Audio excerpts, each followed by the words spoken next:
राधे राधे आप सभी को। क्या घर गृहस्थी संभालते हुए आध्यात्मिक तौर पर जीवन यापन करना संभव है? आइए चलिए सुनते हैं गुरुजी ने इस बारे में क्या कहा। राधे राधे महाराज जी, आपके श्री चरणों में दास का बारंबार प्रणाम महाराज जी। जी महाराज जी, मेरा प्रश्न है, मैं ग्वालियर से हूँ महाराज जी।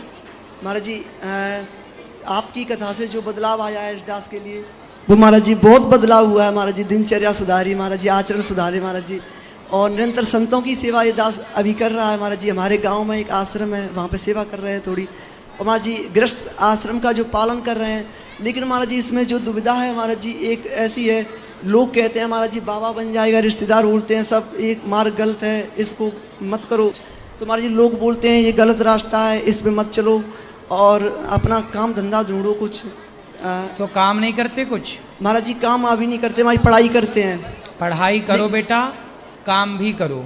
लेकिन महाराज जी सफलता नहीं मिली, पढ़ाई कर रहे हैं अभी। पढ़ाई करो, काम करो, अभी तो बेटा सफलता इतनी जल्दी नहीं मिलती। हाँ सफलता के लिए आपने टाइम कितना दिया सफलता को? महाराज जी 3 साल हो गए। 3 साल तो पढ़ ही रहे हो ना? हाँ भी पढ़ रहे हैं। तो पढ़ाई में क्या सफलता चाहते हो?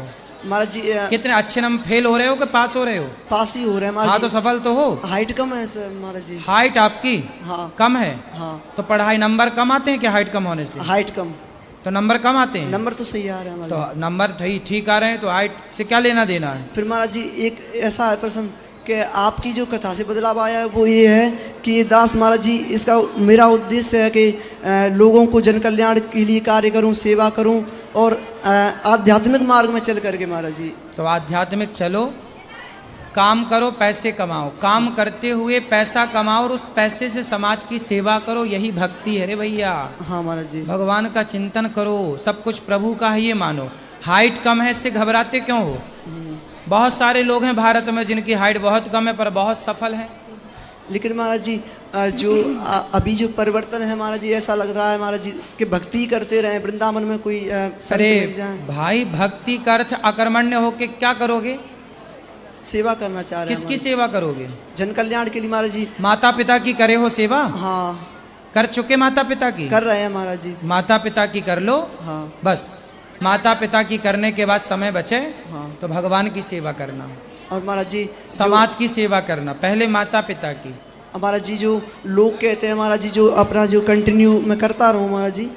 क्या करते हो? महाराज जी ऐसे सुबह जागने से लेकर ऐसे 4 बजे जगते हैं महाराज जी। उसके बाद महाराज जी सुबह जगना तो अच्छी बात है, आप सुबह अच्छा जगते हो। लेकिन महाराज जी हम अभी पढ़ाई में मतलब कम करते हैं, पढ़ाई 4 बजे नहीं करते सुबह। पढ़ाई करना, पहले देखो बेटा आपको कामयाब होना है। हाँ भक्ति का मतलब ये नहीं है कि तुम अकर्मण्य हो जाओ। भक्ति का मतलब ये नहीं कि तुम पढ़ो लिखो ना, पढ़ो लिखो, नाम कमाओ, इज्जत कमाओ, पैसा कमाओ। हाँ महाराज जी। और पैसा कमाते हुए प्रभु को याद करना है। आपके पास पैसा होगा तो आप समाज की सेवा भी कर सकते हैं। मैं आपसे कहूँगा भैया मुझे भूख लगी है, रोटी खवा दो, तो आप मुझे रोटी तब खवाओगे ना जब आपके पास पैसा होगा। हाँ महाराज जी। भाई बाजार में तो पेट भर भोजन भी 50 रुपए का है। हाँ। तो आपको यदि भोजन कराना है किसी को तो आपके जेब में 50 रुपए तो होने चाहिए। हाँ महाराज जी। तो समाज की सेवा भी आप पैसों से करेंगे, फ्री में क्या करेंगे? हाँ बिल्कुल। क्या करोगे फ्री में बताओ? ठीक है महाराज जी। इसलिए बेटा पहले काम करो, पहले अपने आप को सफल बनाओ। हाँ। और भक्ति करो, पर भक्ति का मतलब ये नहीं मारा अब हम पढ़ेंगे नहीं, काम नहीं करेंगे, बस माला जपेंगे। ये तो ऐसे में भगवान कृष्ण ने अर्जुन को कहा, अर्जुन भी बोल रहा था मैं भक्ति करूंगा, युद्ध नहीं करूंगा। भगवान ने कहा तू नपुंसक है क्या? हाँ महाराज जी। ये भगवान कृष्ण कह रहे हैं अर्जुन को, क्यों नहीं करेगा युद्ध?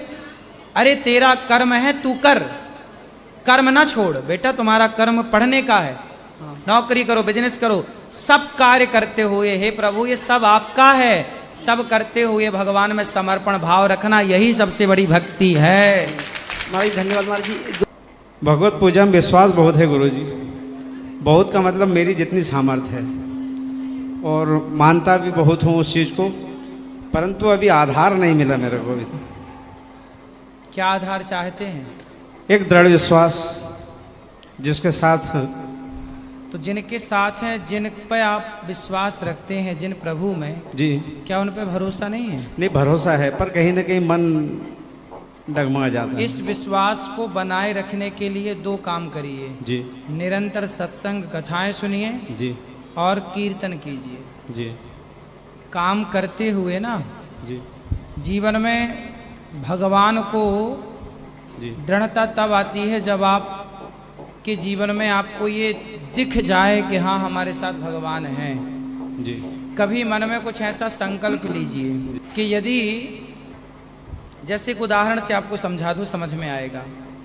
भगवान को एक बार आजमा करके क्यों नहीं देख लेते कि प्रभु आप पे विश्वास है, वो दृढ़ विश्वास तब बनेगा जब मैं आपको आजमाऊंगा। सर मेरे में उतनी सामर्थ्य नहीं कि मैं उनको आजमा सकूं। आजमाइए, नहीं सामर्थ्य तो विश्वास कीजिए। जी यदि विश्वास डोल रहा है तो आजमा लीजिए। कैसे आजमाया जाता है वो भी मैं एक छोटा सा एग्जाम्पल से समझा दूं।